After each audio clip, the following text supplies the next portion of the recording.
Welcome to another episode of Herbie at Heart, where herbalism grows in the roots of our hearts, an intrinsic journey where we dwell on the deep and expand the narrow, starring your favorite naturopaths and herbalists, Tash. You can find her on Avant-Garden Live, and me, Phil, at Power Plants Berlin. And just as a plant grows and changes, so do we. So this project was quite a journey for us. We are learning a lot about ourselves, how we work together, and how to create something that is not seen and only heard. And as all projects change and morph, this is what happened with us. So don't get confused about the little change of our name. We felt more comfortable with that. So from now on, it's going to be Herbie at Heart. And we will be bringing back the basics. It's going to be one plant, one show. And the interview, a lovely interview that we're going to have today with the lovely Shanay, a doula. And regarding that topic, why would we do that, Tashi? We're beginning this new phase with a beautiful plant, which not only supports mothers, but also supports one when we are in need of mothering. Introducing Leonurus Cardiaca, the lion-hearted motherwort. We have both been working with this plant for the last month. Oh, it's been quite the adventure. And during this episode, we will not only share our experiences with motherwort, but also dive into the monograph of this plant, how it affects our body, mind, and spirit, ways one can work with and explore in its beautiful, bountiful characteristics, and many it has. As this plant has strong mothering relationships supporting the nervous system and the heart, we have chosen to interview today a doula whose work is all about supporting mothers, creating a gentle space filled with love. So sit down, tune in, close your eyes, and feel the plant as we whisper sweet motherwort nothings into your ears. Okay, we're gonna start with a song first. As it is the tradition with "Please Prepare Me" by the beautiful chorus. What a beautiful song to get us into the vibe of motherwort. So we're actually all sitting here drinking, dosing the motherwort into our systems to feel the magic of this plant. And me and Phil have been taking it for the last month. So this is a way that you can work with plants, especially some herbalists will do this. They will take a plant for a month, maybe more, maybe less. And it's a way for us to understand how it works on your system. And so how we're going to start today is we're going to start talking a little bit about that, what our experiences were, and then we'll move down into some signature monograph, how to use it, how it's used today, and so on. We chose this plant because I was actually already working with it when we decided to go back to the basics of just having one plant, one show. And I'd already been taking it for about a week, 10 days, and so we thought we'd just start with this. It's a beautiful plant to work with. Through the whole month that I've been working with it, it's been some ups and downs, not to do with the plant, but just to do with life. I guess life is up and down. And I felt so supported by motherwort. It has really felt like when you read in a lot of books or on by a lot of other herbalists, there is this idea with motherwort that it either supports the mother through supporting her children in ways of healing parts of the reproductive system, or also emotional healing so the mother feels like they can mother their children, or it is for spirits that need mothering. And I have really felt that at the moment, that I guess I needed to be held and I needed to feel like I was almost in the womb again and supported, and it really, really shined in that way. So if you're feeling in an emotional state, high anxiety, a lot of tension, it can really release that. And I felt that a lot in the diaphragm.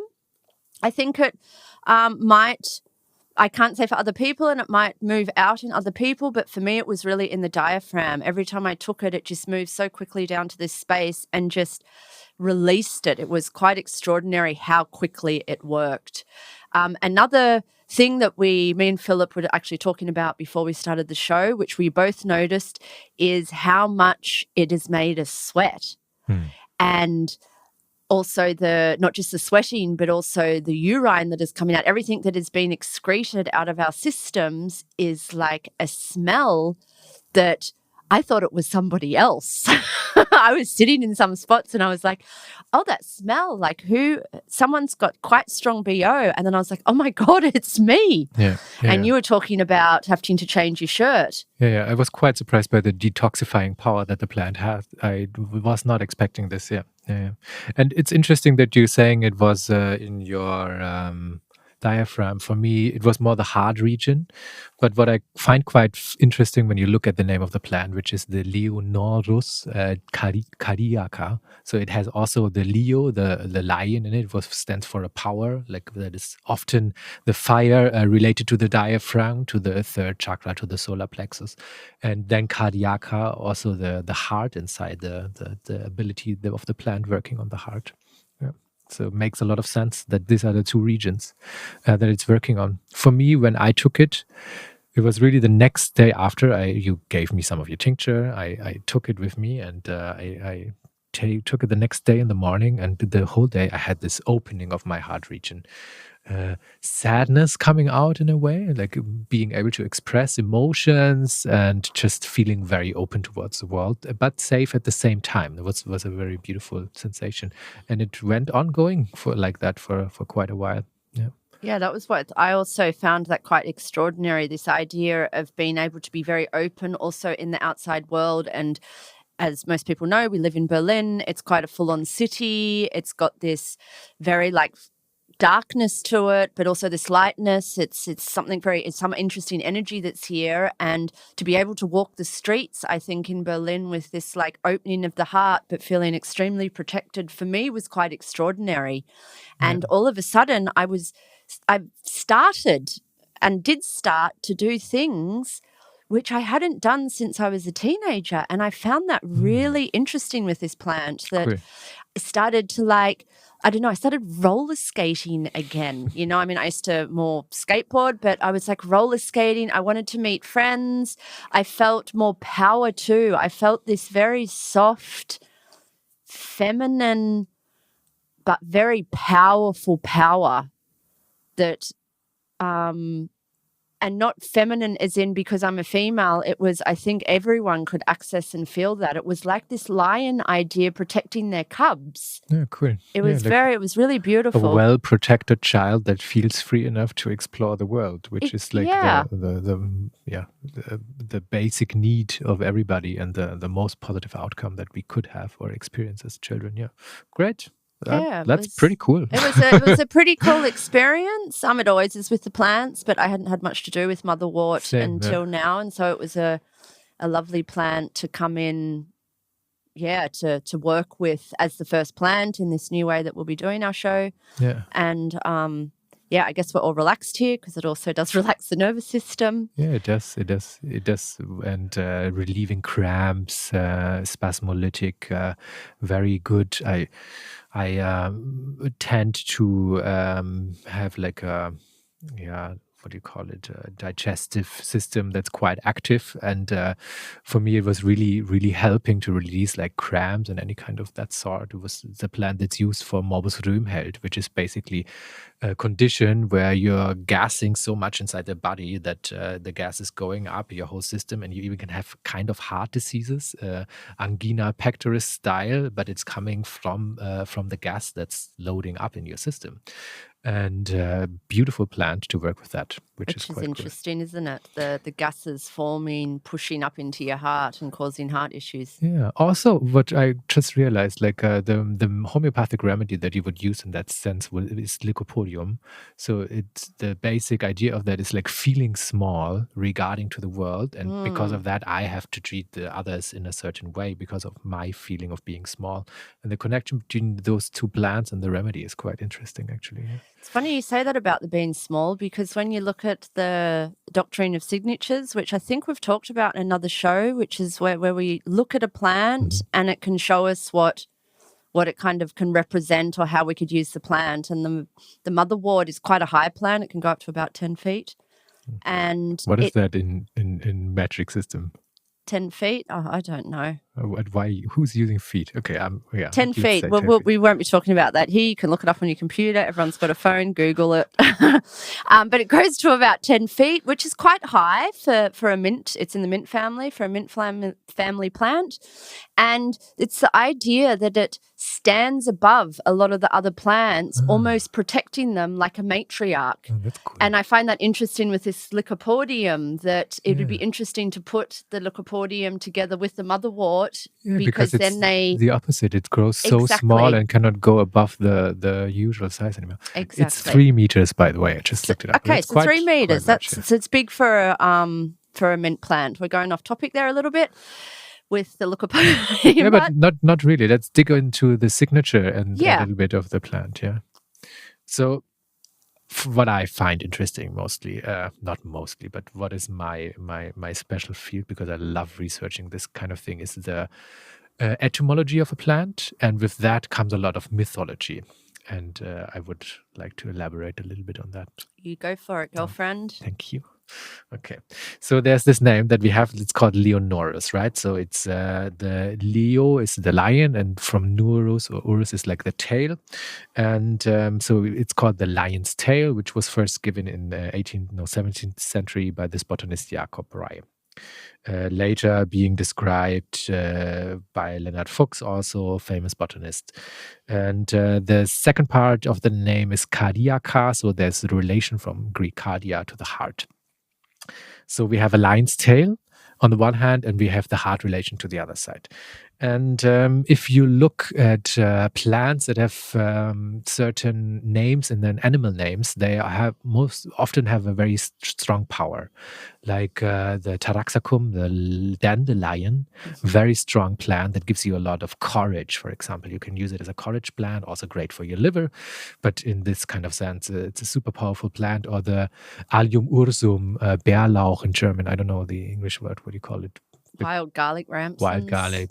I think bear garlic also. Yeah, it could be, a bear. Is a protector of the forest. Is one of the most powerful animals in shamanism. And this, there's a lot of power in that. And the Leo is not really our tradition. It's more like an Asian or African tradition, having these animals, because the lions are not home to in Germany, for example. Yeah? We don't have any kind of wild lions. Maybe the looks.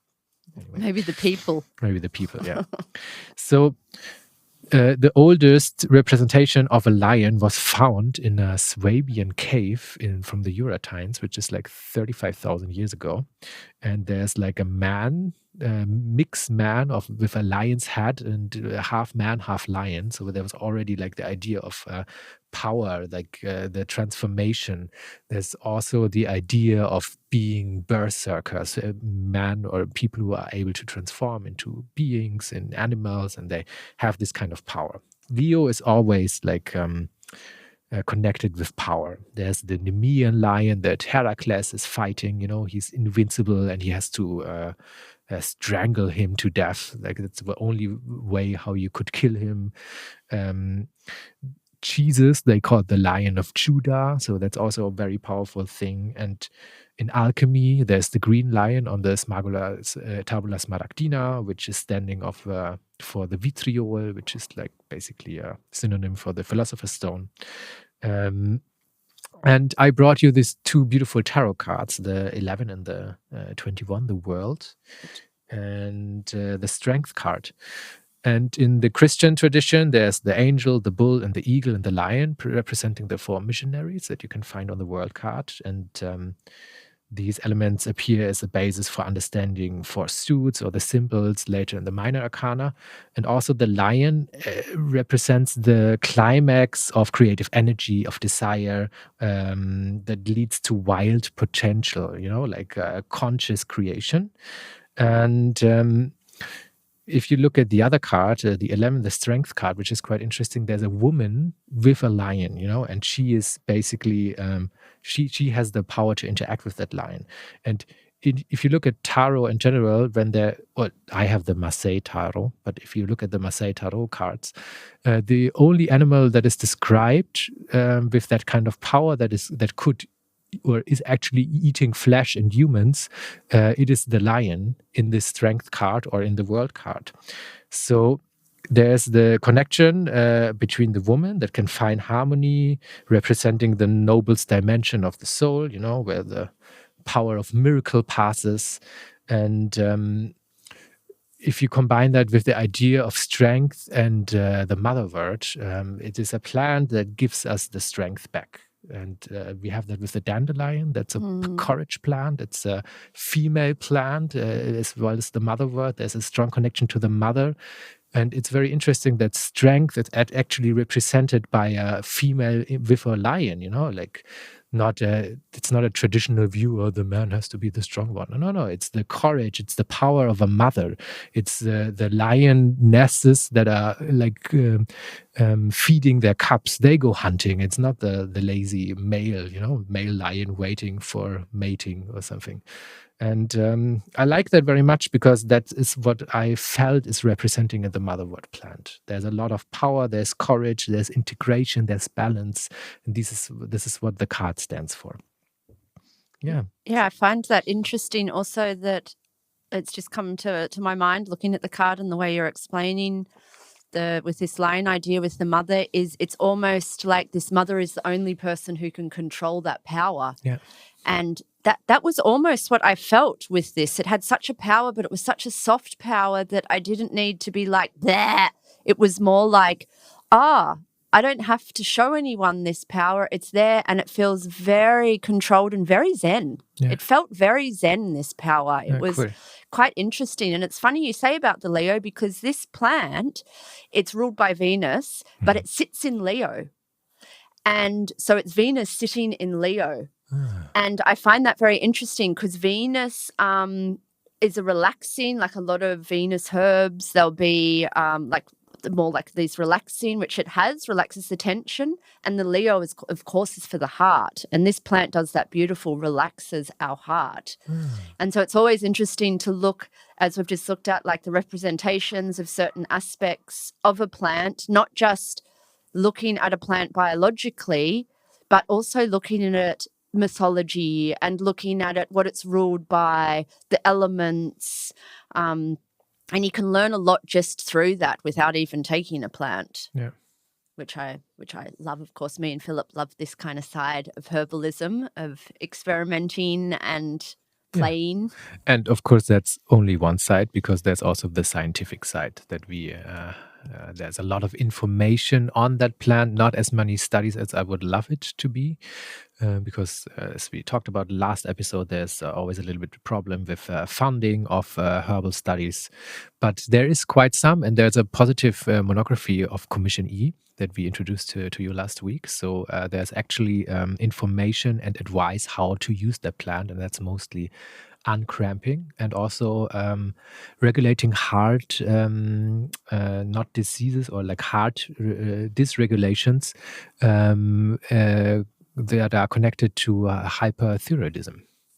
Yeah.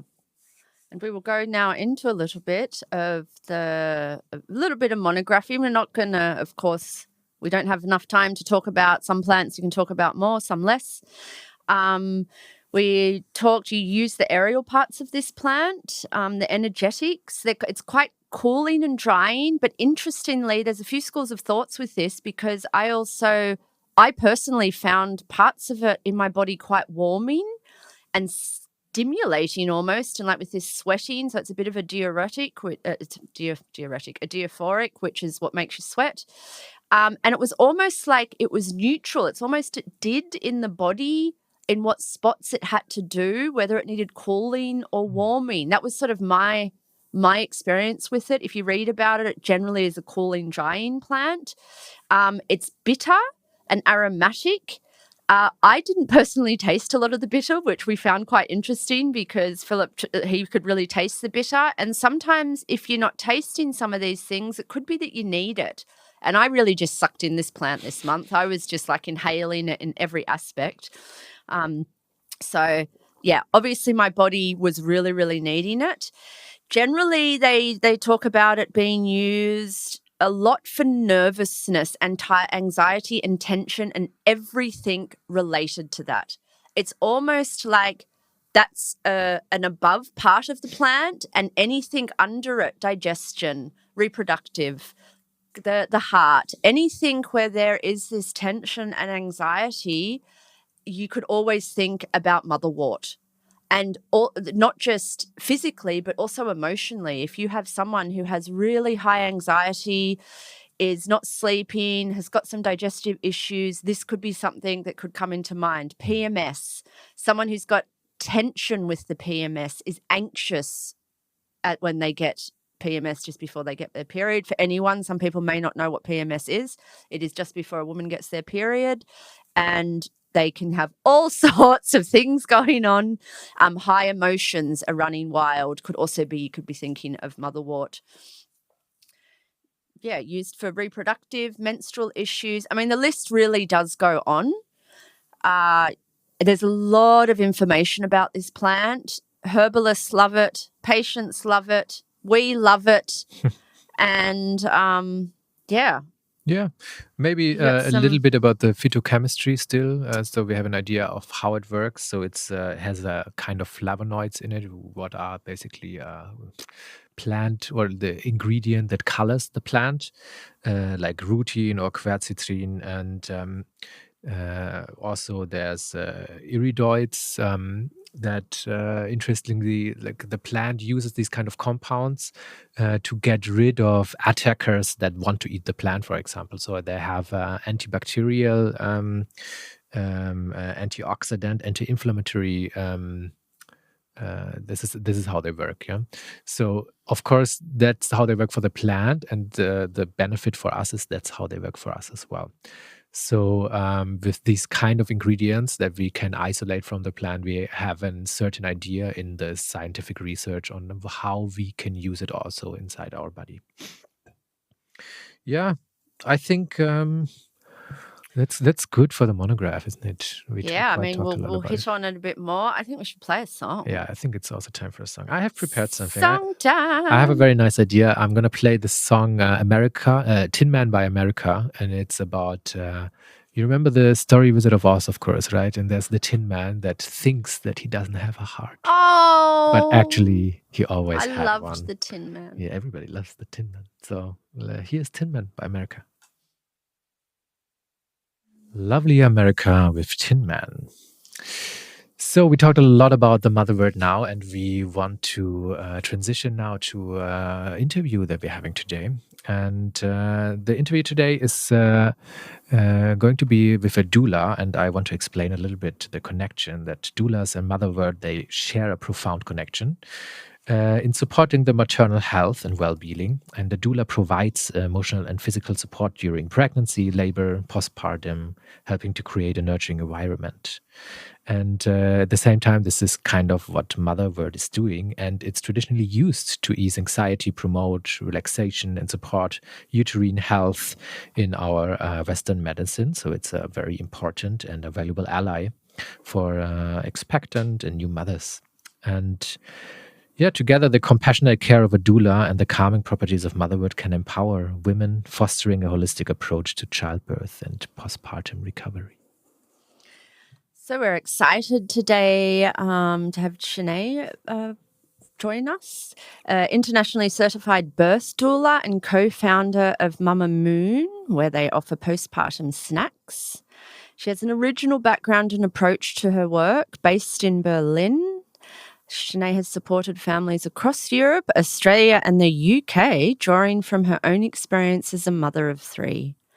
She is trained by renowned experts such as Michelle Odent and Deborah Pascali Bonaro. I hope I'm pronouncing those names right. Bringing a blend of compassion and evidence-based care to each family she supports.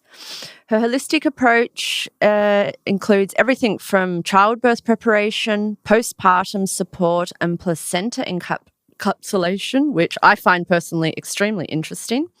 Whether through hands-on guidance or emotional support, she aims to empower parents, ensuring that their birth experience is as positive and transformative as possible. Oh, that's so beautiful.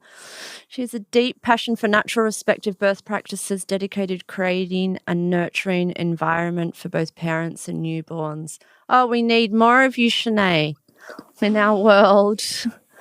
So, welcome.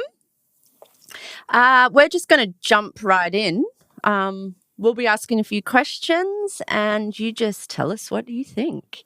So, first question. Could you explain to us what actually a doula is for our audience and some insights into the nature of your work? Yeah, gosh, what an intro. Thank you so much, Tash. So a doula, there's many aspects of doula work, starting from abortion to death doulas, but I particularly am a birth and postpartum doula.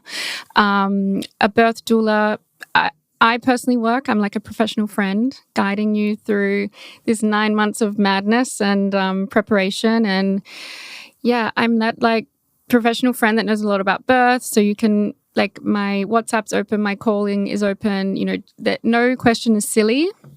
And it's a non-medical support. So if you remove all the appointments, then there's space left to speak and to really dive deep on what it means, like right now in this moment in your journey to motherhood. And yeah, it can be spiritually, emotionally, physically support.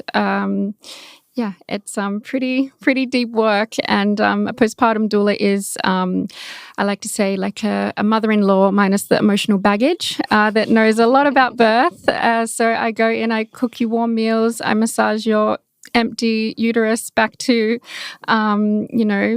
bringing just really love back to the body and trusting their intuition to be a parent, because there's so many outside noise with opinions. So I'm kind of really in their home, like, what's important to you? What do you think? Because we only have the tools that are inside of us. We can learn new tools, but I think that also is quite important work. But doulas work so differently, I'm loving it. I love it. Yeah, maybe one question that pops up for me, because I heard the term before and I haven't been really in contact with a doula before, but is it like a typical thing that you have a combination of a midwife and a doula, or what's the difference, or how do you work with that? Yeah, that's a big difference. So that's where I think the confusion with the German midwives lie as well. So we work in harmony together. I mean, that's my perfect dream birth is, there always is a midwife present. Of course, if you choose to free birth, then that's a different thing. I'm your second birth support. First birth support would obviously be your partner, your husband or your wife, or whoever's there to support you.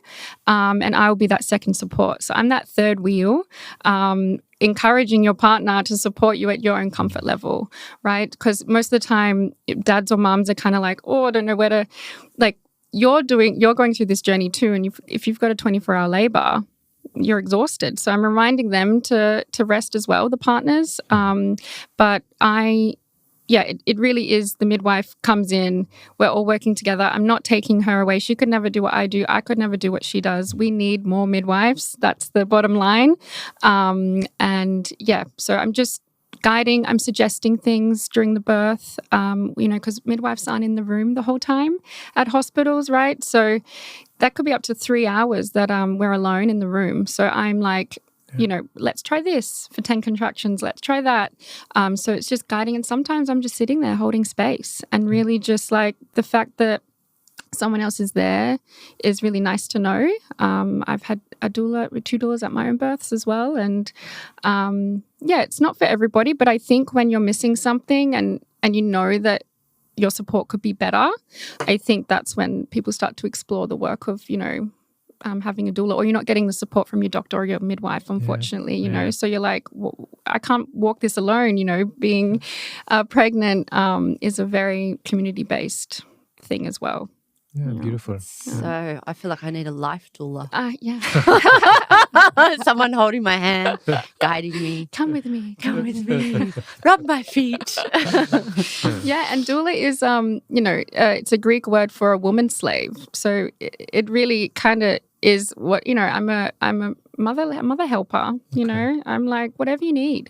Yeah. Let's Cool. dive into Great. that. Oh, I love it. Yeah. I love it. One thing that pops my attention, I'm not sure if you say that, but yeah, you Sounds get what great. Sure. Sounds great. Sounds like a song. In your introduction, when we talked about, like, for example, postpartum snacks and encapsulation of the placenta, you want to explain us a little bit what that means, what you do, what it does, and what we can do with that. Mm-hmm. Yeah, so much, when you give birth, there's the placenta is about the size of a big dish, like a big plate. And so there's a big hole, there's a big space that needs to be filled, right? Or eventually it will be filled after you heal. So bringing nourishment back to the body through food, through herbs, through the placenta, bring it back to the body. So what we do at Mama Moon with our snacks is it's all plant-based meals, a lot of dates, a lot of nuts, for protein, and oats is like the postpartum superfood. And so we do like dried oats. We've got like an Ayurvedic range and all different kind of flavors for that. So hospital food is really shit. And I'm like, that was the main thing that we were aiming for, because, you're there for 3 days and the midwives are like, here, have some white bread and some cheese and some schinken. And it's like, how are you going to produce milk? And your digestion is all over the place and you've got this big space in your belly that needs filling, and bringing warmth back to the body. That's like a lot of, Chinese tradition use. They believe that you're naturally cold when you give birth. So bringing warmth, bringing qi back to the body is really great. And you can do this through food. And I mean, the placenta, it's a whole different, that's a personal journey that I went on in the beginning, and then no one was offering it here. And I was like, I'm doing encapsulation. So I had really positive experiences. My midwife used a small piece of placenta that I swallowed to stop some bleeding after the birth, and it helped. I had a smoothie. You can have homeopathic remedies. I do placenta prints. I think it's not medical waste, which is what's been taught by us in the hospitals. And I think that everyone needs to keep their placenta and put it in their freezer. And if you don't know what to do with it, get in touch, because it's your baby. It's your, this is life. What grew your baby. And it's a very spiritual connection too. I can feel when there's been a traumatic birth or, a C-section birth or something that's, when she tells me what happened, I'm like, yeah, okay. I can get that. I mean, I like to bless and give thanks to the placenta when I'm making something out of it, or a print or something, but they're very, very powerful. And I mean, they say there's so many controversial things about eating your placenta as well, but they say it's like a liver. Liver's one of the highest forms of iron that you can get, and it is a filter too. But it's much more than that. It's containing oxytocin and so many incredible hormones in the placenta as well. So, yeah. Yeah, it was super interesting. Yeah. I guess I have a question with the encapsulation. So how does the mother use it only, or is it given also to the child from the placenta? Or I mean, we know a little bit about when it's in homeopathy, but the actual placenta encapsulations, I don't have so much, and I think our audience probably doesn't have so much. Yeah, so the encapsulations are just for the mother. I mean, I've had a few dads be curious about it as well, which, yeah, go for it. It's yours to do what you want with, but the capsules are just for the mother, and you take it. It's suggested to take it up to 6 to 8 weeks. If you don't take it for then, I still using mine 2 years postpartum for when I'm PMSing. I pour it in smoothies. You can sprinkle it on plants, but it's mainly taken straight after the birth, and we come up with a dose straight after. So the way it's processed is I'll either collect it from the hospital, process it in a dehydrator and grind it up into fine powder. And it's either done the traditional Chinese way, which is ginger and lemon added to the water, and you steam it to, again, apply warmth, or I do it the raw way, but I don't really like to do it the raw way if I don't see the placenta straight away, for obvious reasons, for temperature reasons. And then I put it into little capsules, and then they take it. The doses are different because the TCM way, I like to say, it's like a cappuccino, and the raw way is like an espresso shot. So it really depends on the birth, and we come up with a little plan, and also if the baby's done like a poop inside, then I 100% have to do it the steamed way. So some people have different preferences, but we come up with a little plan that suits. It's very custom for afterwards, but the mother. Yeah, just the mother, and then the baby can take a tincture from 6 months onwards. So I'll do brandy with some tincture in it, and that's basically their little life long tincture that they can have. And the mother also can take the tincture. You can make so many things out of the placenta, even just, it's very interesting.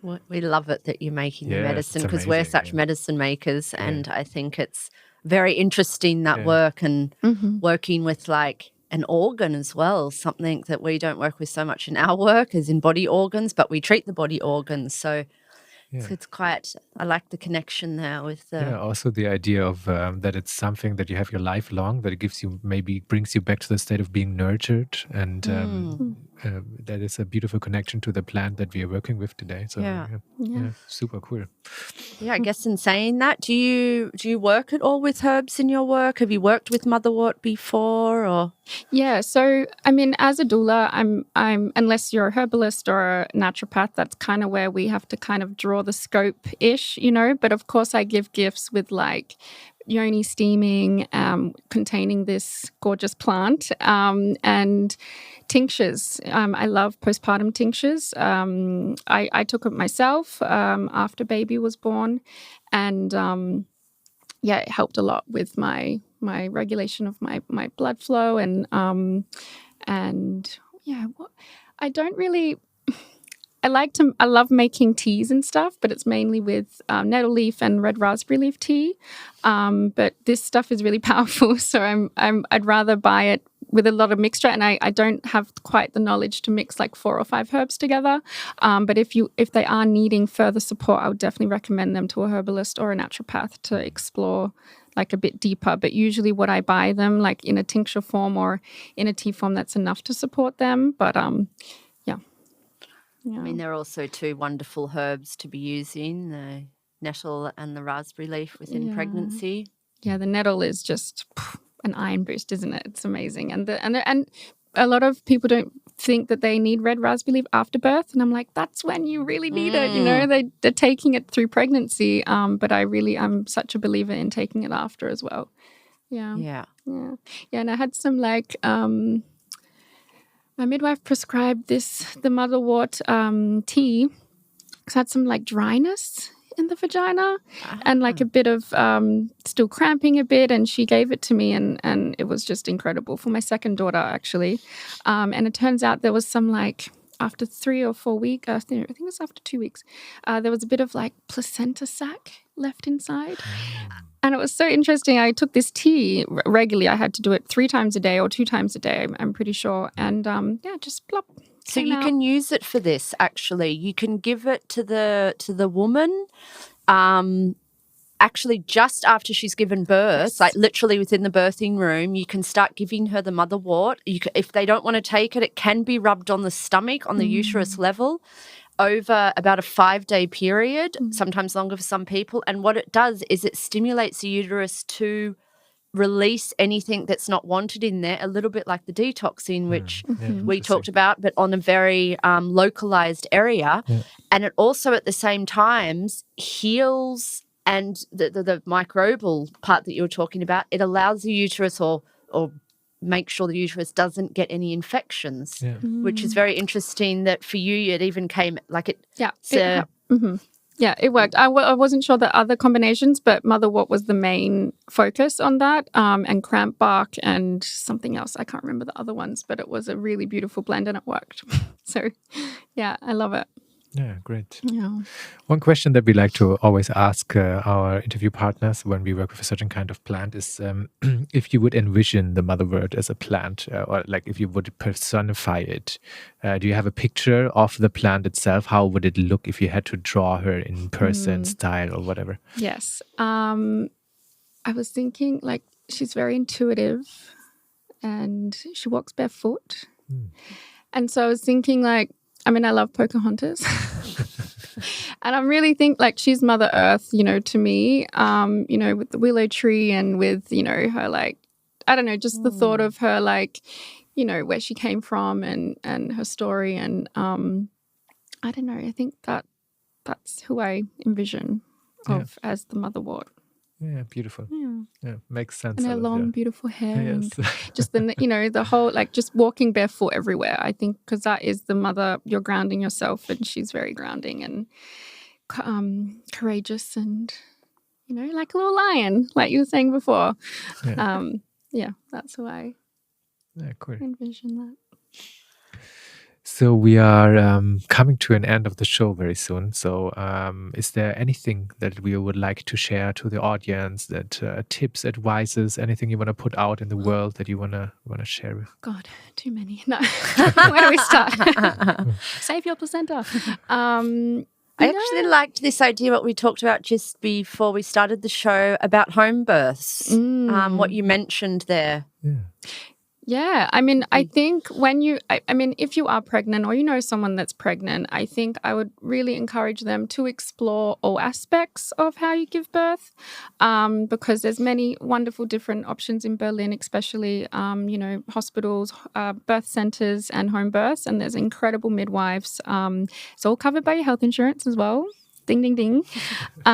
So it's really, you know, even if you're unsure, I would just really explore all those three options and find what's right for you, not what you think is right for you or what is the norm, because it's really different for everyone. And I would really just try to have a little meditate on, you know, you've got 3 months as well after you get over the sickness to figure out what you want. And, you know, to me, 6 months isn't enough to prepare for labour and birth because it's a big journey, but most of it is learning on the job, being a mother. And,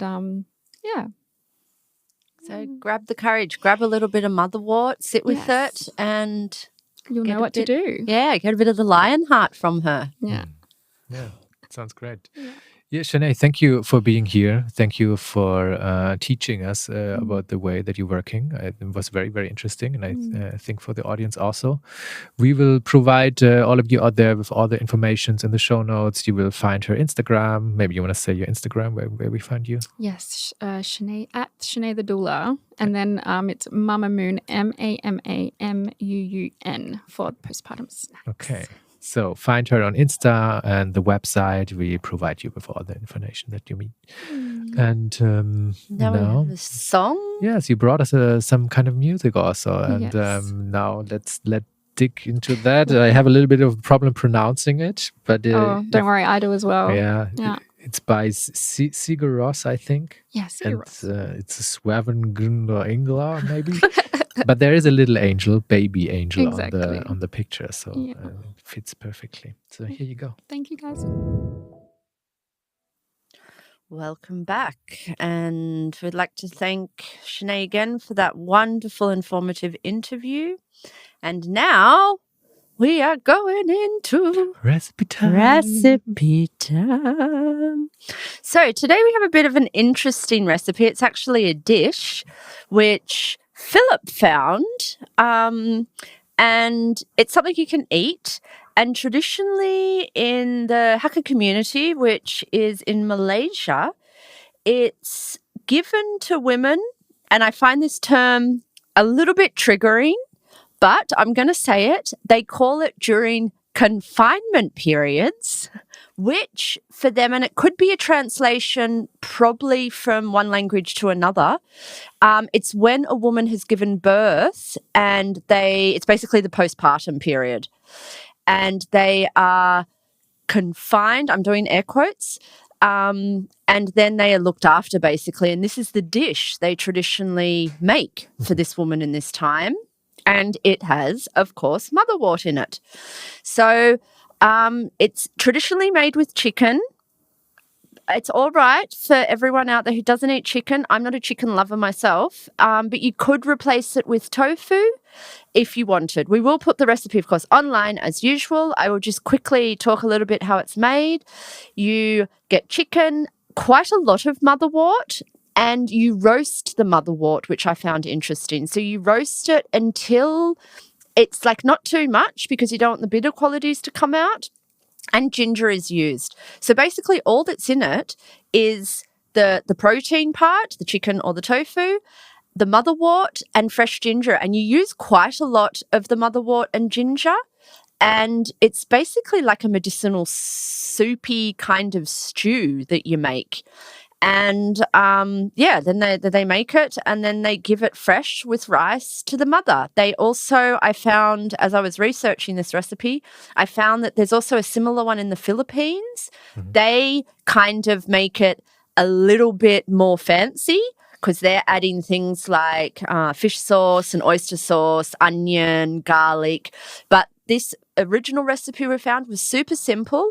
I'm actually going to try and make it this week, and then I will report on what it tastes like. And you may invite me for dinner. And I may invite Philly for dinner. It will be a vegetarian version. And here in Berlin, if you're, you can get Motherwort at the Seaton Apotheke if you wanted to make this recipe. But they also have a Kraftsuppe von TCM, which is like a craft, like a strengthening soup, which is already made there, and you can get that also for postpartum. It's ingredients that you add to the soup, and there's certain kinds, and they have especially one for postpartum, like a base of base soup. Mm-hmm. But if you're a bit experimental, I suggest trying this recipe out, and I'm very interested to see what it's going to taste like. Yeah, me too. Yeah, and thank you all, everybody. Thank you to the audience. That's it for this month. We have a little bit of advertising to go. Tash, you have a workshop coming up on the 26th of October in Strasbourg. Yeah, I have a foraging workshop on the 26th. And on the 12th, I've got the last of the seasonal herbalism series, which will be on bitters. Yeah, amazing. Okay. And me and Camille, my partner, we have a workshop going on in Im Baum. It's a place in Schöneberg where you can find us, Homeopathy Im Baum, where we teach parents and everybody who's interested how to get through the winter and treating acute diseases with homeopathy. So we're going to do that every month, and we will remind you here. No worries. And you can check us if you want. If you're looking for herbalists, homeopathics, acupuncturists, we all work in these. Me and Phil work in these areas. You can check out our websites. Yeah. Or find us on Instagram. And our praxis at Mommsenstraße. And that's it. Yeah, we don't have time for another song, do we? No, that's it. Okay. No more songs. No more songs then. So thank you for listening to Herbie at Heart. Herbal at Heart, herbal by nature.